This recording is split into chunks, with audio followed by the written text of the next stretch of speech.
Okay, so for the areolar connective tissue, that is under the loose connective tissue, these tissues are widely distributed and serve as a universal packing material between other tissues. So, meaning to say, yung areolar connective tissue, it is composed of several components, including yung mga collagen fibers, yung elastic fibers, yung other cells like yung fibroblasts, yung mga macrophages, yung other na immune cells. Okay? So, yung distribution nito, yung areolar connective tissue, this is usually found beneath the skin. Okay? So that is usually under the subcutaneous layer.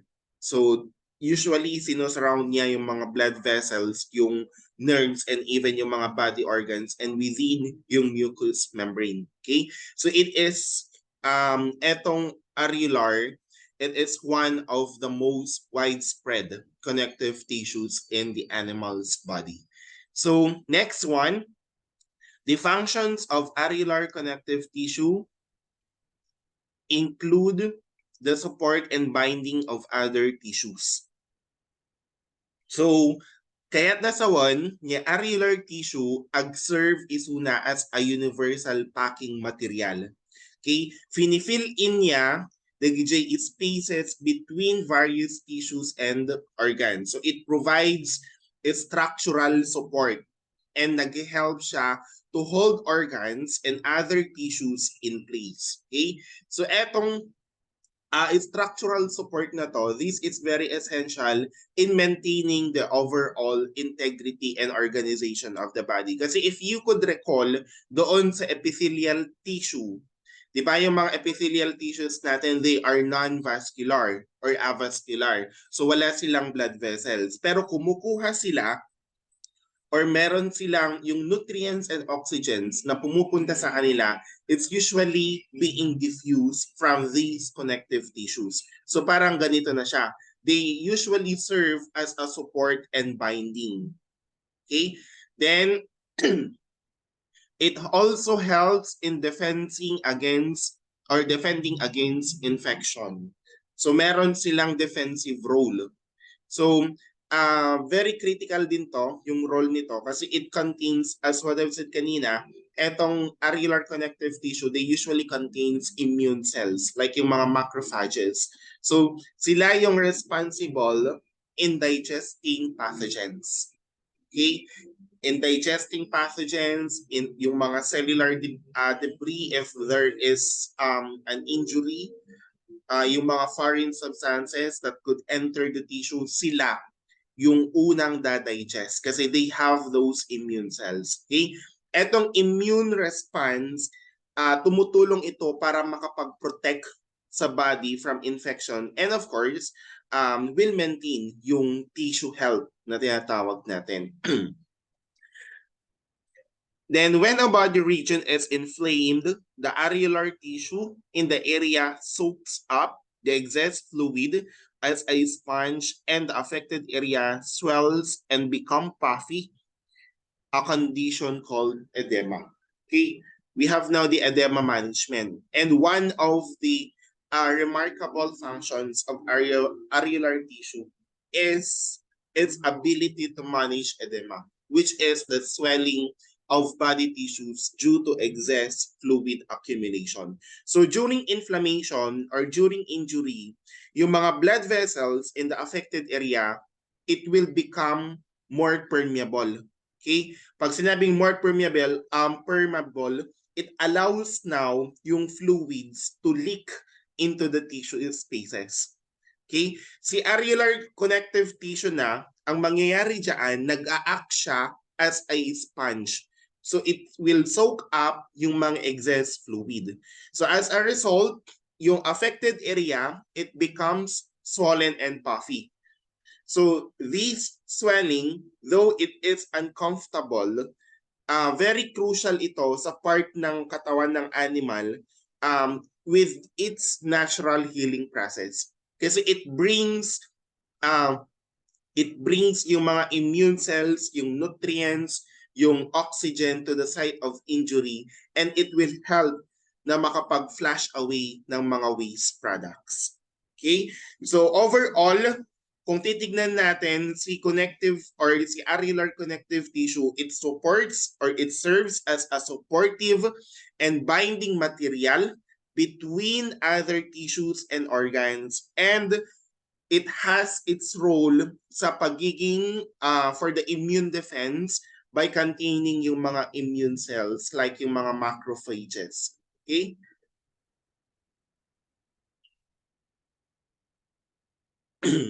And then another one, we have the adipose tissue, or it's commonly referred as the body fat. So, it's specialized type din to ng connective tissue that is found throughout the animal's body. So, there are functions dito. Number one, it's energy storage. So, one of the primary functions now of the adipose tissue is to store energy in the form of triglycerides. Ito na yung fats. Okay? So when an animal, ito na yung sinasabi ko noon sa inyo about yung glycogen. Okay? Na nagiging fat. Ito na siya. So if the animal consumes more calories than yung gagamitin niya, okay? Yung excess energy, this will be converted into glycogen, and then it will be in the form of triglycerides, and it will be stored in adipose tissue. Okay? So eto na siya, yung energy storage.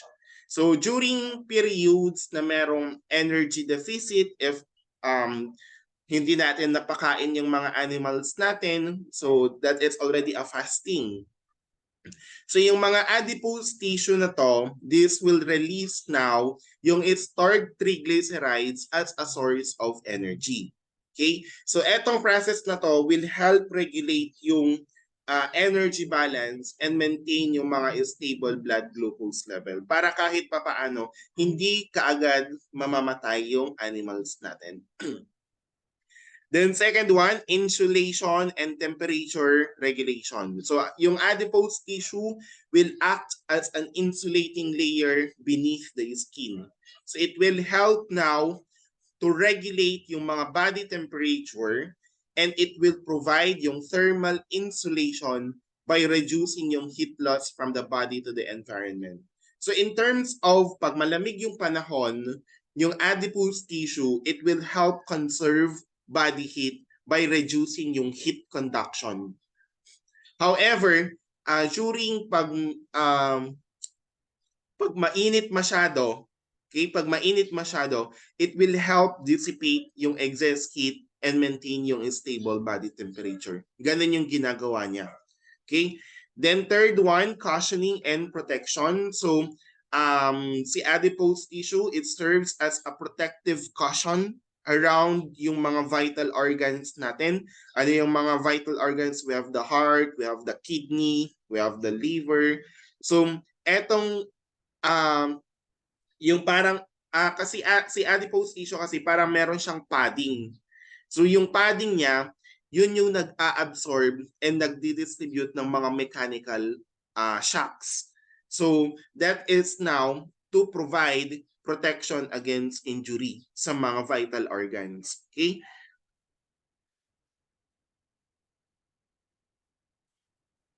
And then endocrine function.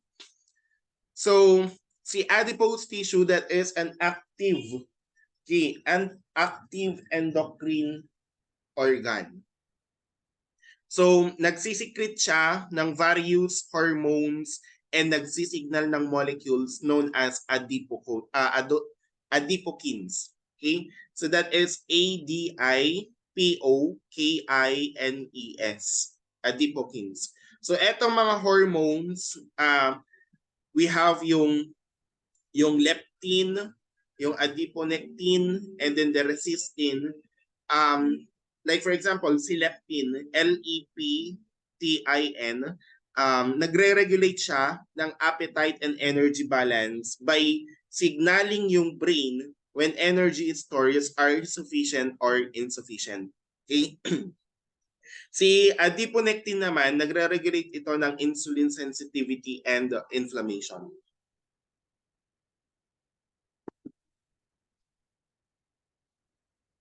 And then hormone storage. Si adipose tissue, it can also store yung mga certain na lipid-soluble hormones such as yung vitamin D. So, etong hormones na to can be released into circulation as being needed. So, like for example, for vitamin D, this is stored in adipose tissue and it will be released when the body requires it for functions like for calcium absorption and bone health.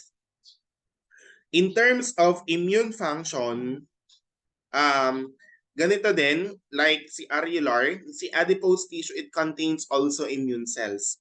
And sila yung tumutulong din in the immune or in the animal's body's immune response.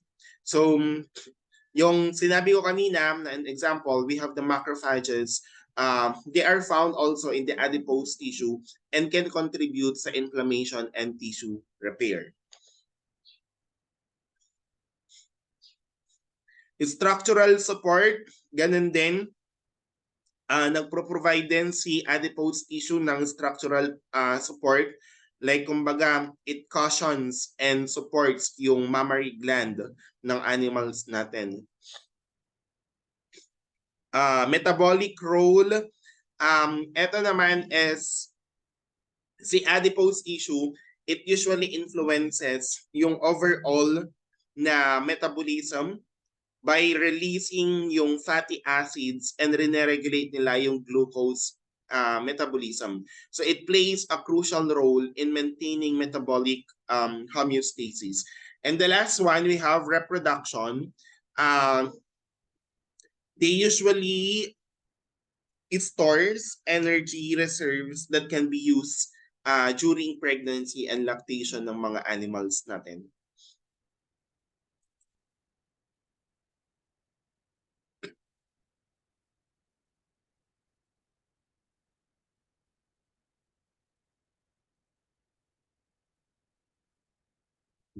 Okay, so eto, kinuha ko lang doon sa libro na binigay ko sa inyo. So this is adipose tissue forms when connective tissue cells called adipocytes store fat as inclusions within the cytoplasm of the cell. Okay, so meaning to say, yung adipose tissue natin that is commonly known as the body fat or the fat tissue, these are forms when connective tissue cells called adipocytes accumulate and store fat as intracellular inclusions within the cytoplasm. So, etong adipocytes na to, they are specialized cells that have a primary function of storing energy in the form of triglycerides. So as what I've said, these triglycerides are stored within the cell in lipid droplets.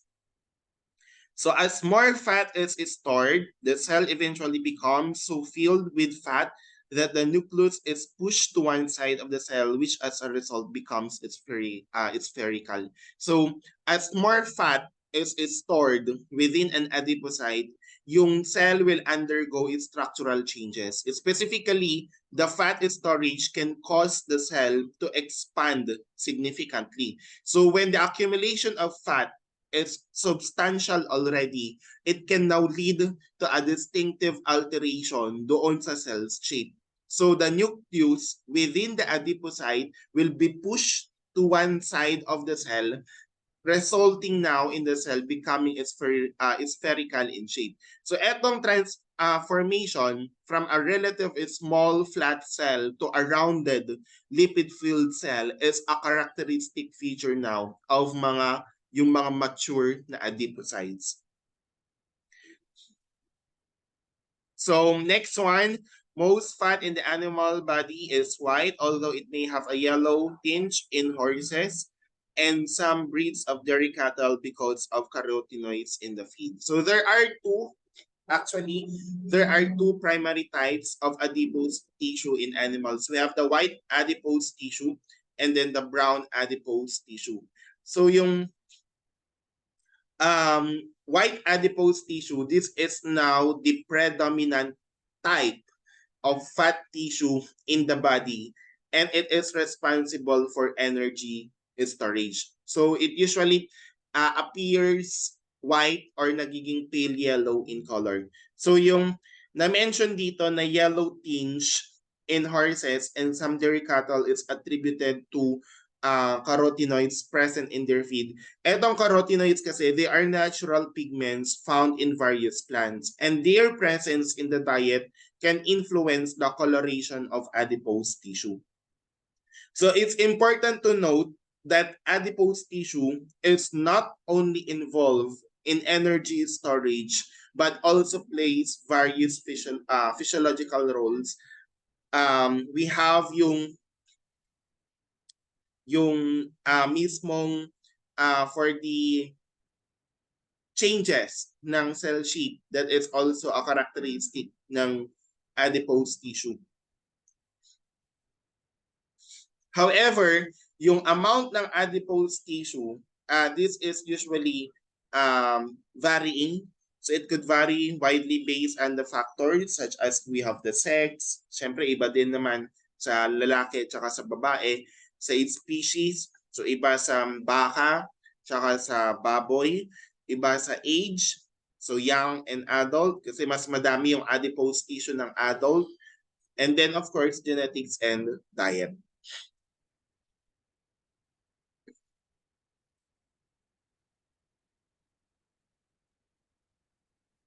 Okay, then next we have reticular connective tissue. So reticular connective tissue consists of fine fibrils and cells. So etong mga fibers na to, these are usually made up of a type of collagen protein known as reticulin. Okay? Unlike the thick collagen fibers found in other types of connective tissues, etong reticular fibers, they are much thinner. Okay? Mas naing-ingtis da compared kani the other connective tissues. So yung mga scattered, etong mga to kasi, yung fine fibrils and cells, they are usually scattered throughout yung fibrous network, including yung fibroblasts, we have the macrophages and specialized cells which are being called as reticular cells. Reticular tissue makes up part of the framework of endocrine. So, yung framework ng endocrine glands. So, reticular connective tissue is a key component of the structural framework of endocrine glands. Kasi si endocrine glands or endocrine organs, they are responsible for producing and secreting hormones into the bloodstreams. That is what endocrine organs or the endocrine system has the role for it. So examples of endocrine glands, we have, I have already told you for this one, but then just take it down. Some examples like the thyroid gland, the adrenal gland, the pancreatic islets or yung pancreas mismo, kasi they are being found in the islets of Langerhans. Okay, so in these organs, in these examples of this one, yung reticular connective tissue will provide essential support for the functional cells responsible for hormone production and secretion. Okay. Then framework of lymphatic organs. So si reticular connective tissue then, this is also a significant component or it is a key component of the framework of lymphatic organs. So etong mga lymphatic organs kasi, they are crucial for the immune system, and these are, examples, we have the spleen, we have the lymph nodes, and we have the bone marrow. Okay, this is for the lymphatic organ. So in lymphatic organ, yung reticular connective tissue, ag-form da iti three-dimensional network that supports yung yung immune cells such as yung lymphocytes and yung mga macrophages. So etong network will allow immune cells to move through the tissue. They will interact with each other and then they will respond to foreign substances. Okay? So yung reticular network na sinabi ko kanina, within the lymphatic organs will serve now as a physical scaffold that helps coordinate immune responses and will filter the lymph. Okay? Ano yung lymph? That it's a clear fluid that usually carries yung immune cells and waste products. Okay, then next we have the dense connective tissue. So this is a type of connective tissue that is usually characterized by mataas yung density ng collagen fibers and there are only relatively fewer cells dito. So its structure, so the fibers are arranged in parallel bundles forming cords or bands of considerable strength. So kaya't nasa 1, yung dense regular connective tissue, this is usually consists ng densely packed, no? Densely packed na collagen fibers that are aligned in a parallel fashion. So, etong mga fibers na to, they are arranged in a regular parallel pattern. So, ano ba kasi yung ginagawa ng mga to? They usually provide strength and resistance to forces in one direction. Okay, in one direction. So etong tissue, this is designed, etong dense connective tissue, designed ito para makapag-withstand yung stretching in one primary direction. So it will make now a well-suited for structures that require unidirectional force transmission or yung iisang direction lang siya. Okay? So saan natin nakikita yung dense regular connective tissue? This is usually found sa mga structures like yung tendons. So that is yung acronym ko dito for tendons, that is MTB kasi it connects muscles and bones. So MTB, muscles, tendons, and bones. And then we have the ligaments which is ang acronym ko naman is BLB kasi it connects two bones. So bones, ligaments, and then bones. So dito kasi sa tendons, yung parallel arrangement of collagen fibers will allow for the transmission of muscle-generated forces to bones for movement.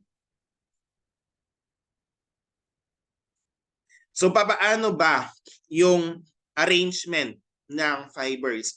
Sa dense regular connective tissue, yung collagen fibers, they are arranged in parallel bundles or cords. Okay? So this will serve as its strength now to the tissue. So sabi dito, these are the tendons which connect muscles to bones and then the ligaments which connects bones to bones. So papaano to? For the tendons, as what I said, they connect muscles and bones.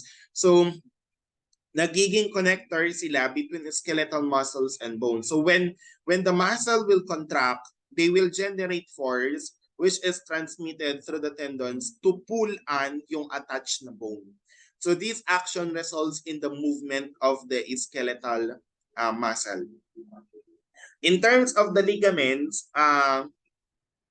they usually provide yung stability and reinforcement to joints by restricting yung excessive movement and preventing dislocation. So they usually help in maintaining yung proper alignment of bones within a joint.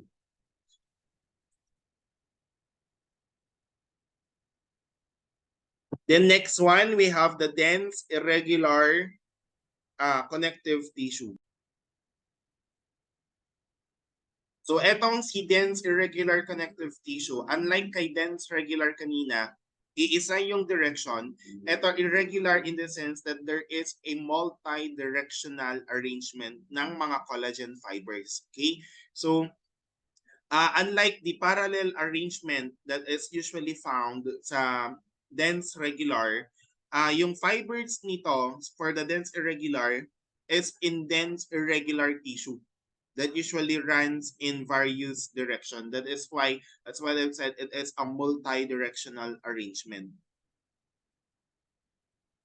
So, these random orientation ng collagen fibers will form a thick mat that usually provides strength and resistance to forces applied from multiple angles. So the dermis of the skin, which may be tanned to make leather, consists of dense, irregular connective tissue. So the dermis is the second layer of the skin. So this is usually located beneath the outermost layer, uh, which is the epidermis, and above the subcutaneous tissue, which is the hypodermis.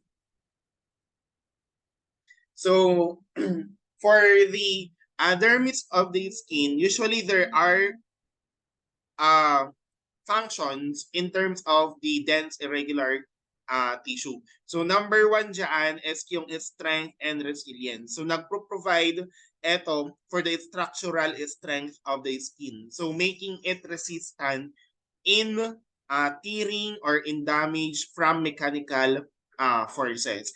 Flexibility then in the sense that despite its strength, the dermis is also flexible.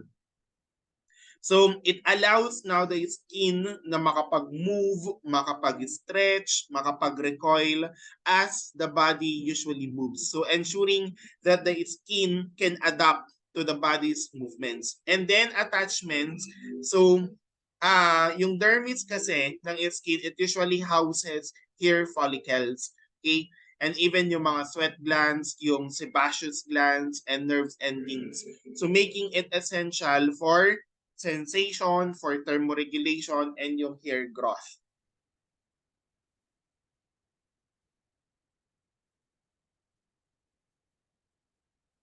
Okay, so that is one. And then these forms a strong covering that resists tearing, and yet it's flexible enough to move with the surface of the body. So yun na, yung sasabi ko, meron siyang elasticity din.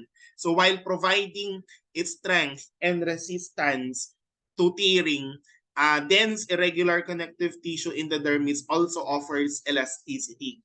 So etong elasticity will enable now the skin na makapag-return to its original shape after being stretched. So promoting now yung skin integrity. Okay, then we have the next one. Elastic tissue. So si elastic tissue naman, this is a type of connective tissue na usually madami siyang elastic fibers. Okay, which now allow it to stretch and then return to its original shape. So elastic tissue contains kinked fibers that tend to regain their original shape after being stretched. So eto na siya. Meron siyang, ang characteristic ni elastic tissue is meron siyang elastic fiber and there is ability to stretch and recoil. Okay? Madami siyang or there is an abundance of elastic fibers kasi these elastic fibers, they are being composed of the protein which is the elastin. Okay? So mga fibers na to, they are usually highly resilient and possess the unique property of stretching and recoiling. So yun yung parang remarkable ability ni elastic fiber. The ability to stretch when the force is applied and then it will return to their original shape when the stretching force is released already. Okay, the next one, this tissue is found in the ligamentum nocae.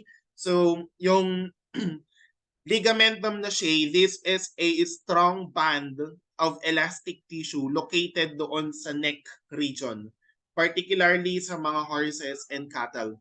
So it usually runs along the dorsal midline of the neck, and it will serve to support the weight of the head. Yun yung ginagawa ni ligamentum nocae.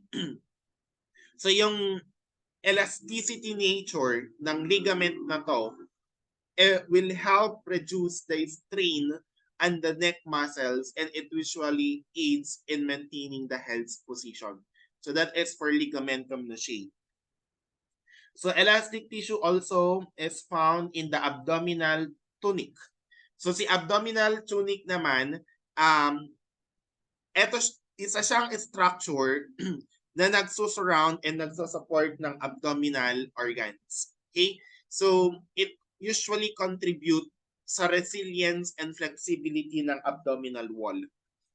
And then in the ligament flava, so si ligament flava naman is nasa spinal canal. Okay? So etong mga ligaments na to, they usually connect yung adjacent na vertebrae, and they usually help maintain the stability and flexibility of the vertebral column. And then elastic arteries. Usually yung mga malalaki na arteries sa animal's body, usually they are being called as elastic arteries. They usually contain a significant amount ng elastic tissue sa walls. So this elastic component will allow now the arteries to expand and recoil in response to changes in blood pressure. So for example, the aorta, the largest artery in the body, has elastic properties that usually help maintain yung steady na blood flow. Okay? And mix with other tissues when wherever elasticity is needed. So there are also other tissues that can be found or that can be mixed with other connective tissues wherever elasticity is required. For instance, one example is it may be present in tissues associated with the respiratory system, yung vocal cords, and then certain parts of the skin.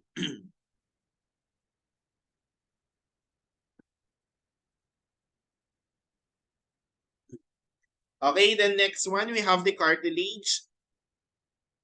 So this is a flexible connective tissue found in many areas in the body of humans and other animals, including the joints between bones.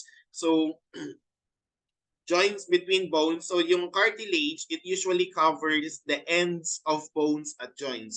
So it usually provide a smooth surface for movement and reducing your friction. So yung nakikita natin dito, joints between bones, this is actually an articular cartilage. Okay? And then we have the rib cage.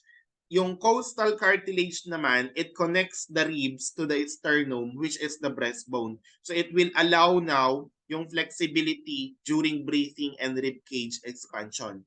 So ang meron naman kay rib cage is costal cartilage. And then for the ear and nose, usually ang meron dito is ito, yung elastic cartilage, the ear and nose. So present ito in the external ear. Ang tawag natin sa external ear, that is pinna. Letter P as in Papa, I-N-N-A, pinna. And the tip of the nose, at yung tip din ng nose, meron ding elastic cartilage yun. So para ma-maintain yung shape ng nose natin. And then we have the elbow, the knee, and then the ankle. So ang meron naman dito is the hyaline cartilage. Okay? This is usually found sa mga joints na to. So it usually acts as a shock absorber, and it allows yung smooth na articulation. And then the bronchial tubes, ang meron naman dito is yung mga cartilage rings. Okay?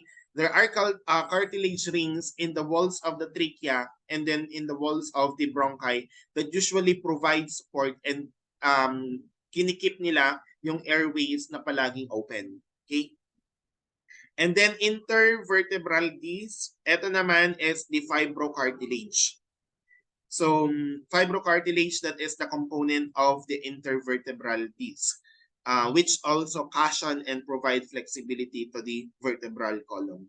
So in terms of composition, cartilage is composed of specialized cells called chondroblasts, and unlike other connective tissues, cartilage does not contain blood vessels. Okay, so meaning to say, si cartilage, this is composed of specialized cells that is called chondroblasts and chondrocytes. They are responsible for producing and maintaining yung extracellular matrix. Kasi yung extracellular matrix ng cartilage, nagka-contain ito ng water, merong tubig, merong collagen fiber na nandito. So etong mga components na to, usually sila yung nagko-contribute para sa firmness ng skin, yung flexibility and yung resilience ng skin. Okay?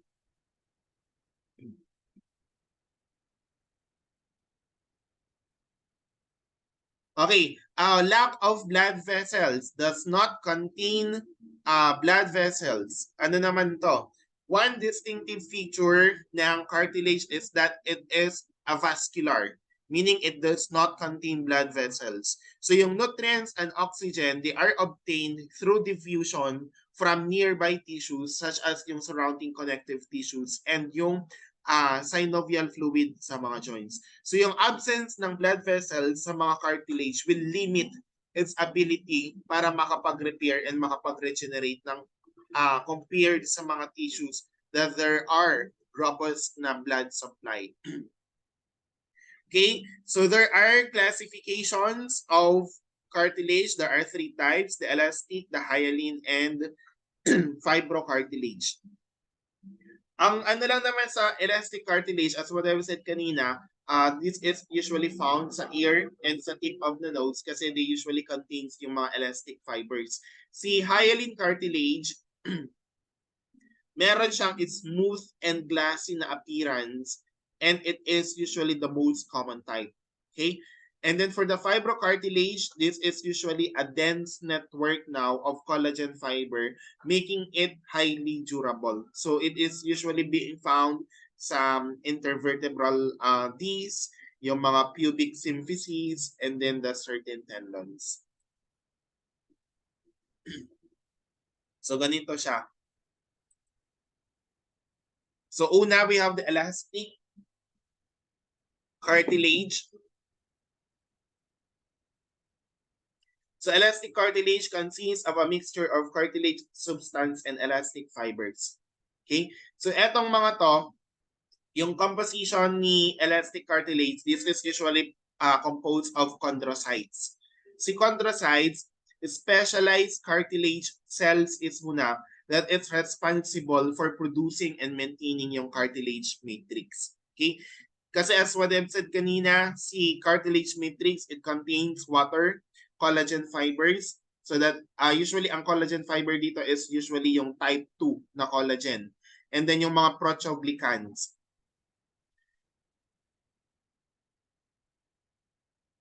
And then this type of cartilage gives shape and rigidity to the external ear. So si elastic si elastic cartilage, exceptionally flexible is una. And it is usually resilient due to the presence now of elastic fibers. So it can be bent, mabalin nga ma-bend, mabalin nga ma-stretch, mabalin nga ma-deform to a certain extent without permanent damage. In the external ear, ang most well-known is yung pinna or yung auricle. So yung flexible nature ng elastic cartilage will allow the external ear to maintain its characteristic shape while also being able to flex and return to its original form. Okay? So usually sa elastic cartilage, nakikita din natin sa nasal septum. Ang nasal septum, yun yung cartilage or that is yung nandito sa tawag nan dito sa gitna ng ilong natin, kumbaga sa tao, yung humahati sa dalawang ilong na sa left and right na ilong natin, that is usually the nasal septum. Okay? Para merong structure yung nasal cavity.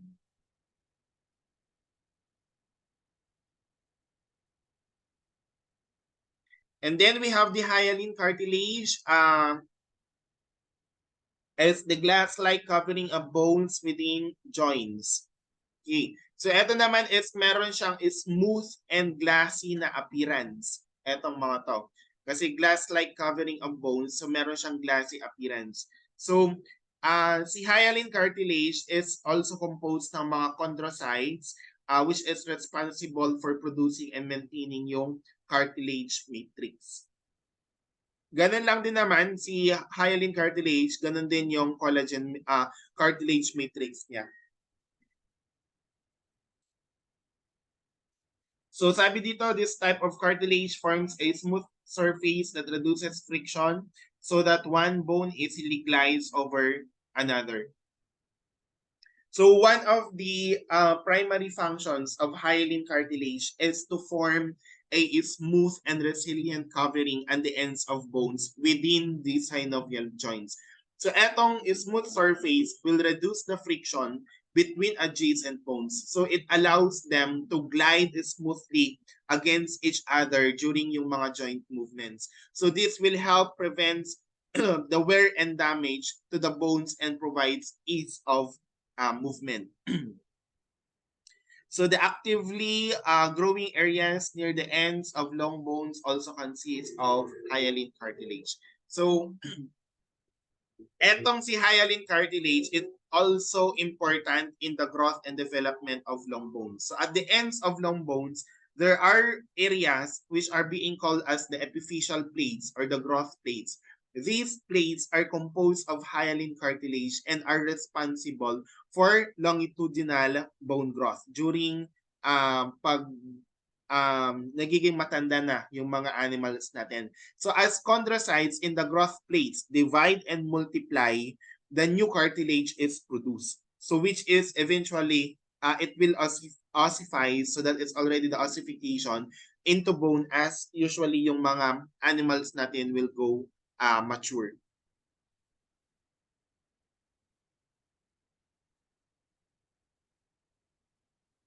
And then we have the fibrocartilage.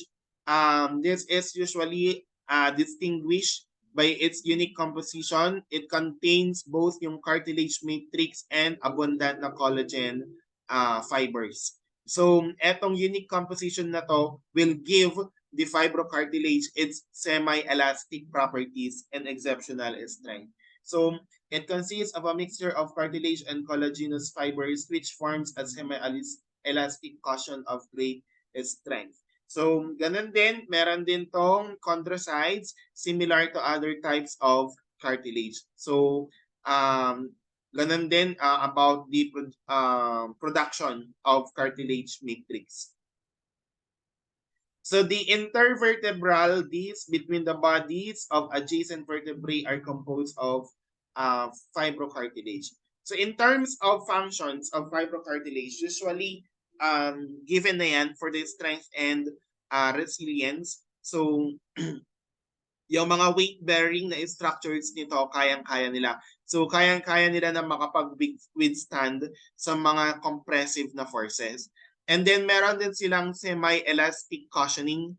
Okay? Semi-elastic, as what I have said kanina dito, while fibrocartilage is strong, it also possesses some degree of elasticity. So etong semi-elasticity na to will allow to absorb and distribute yung mechanical stresses and impacts. So it acts as a cushion in areas that is subjected to both pressure and movement. Okay? So as what I've said kanina, si fibrocartilage, usually it can be found sa mga intervertebral discs. Okay? So nakikita natin to between the vertebral bodies sa spine. And ano yung mga functions ng mga to? Yung intervertebral discs. Unang-una dito is of course shock absorption. So sila yung nag-absorb ng shock and impact, protecting the vertebral bones from damage during activities like walking, like running, mga ganun. And then meron ding flexible din yung kanilang spine, yung spinal cord nila.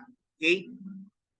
So yung semi-elastic nature ng fibrocartilage in the intervertebral disc will allow the flexibility of the spine of the animal. So it enables yung movement, kaya nakakapag-bend tayo kaya nakakapag-twist tayo, that is because of the intervertebral disc, which is a fibrocartilage.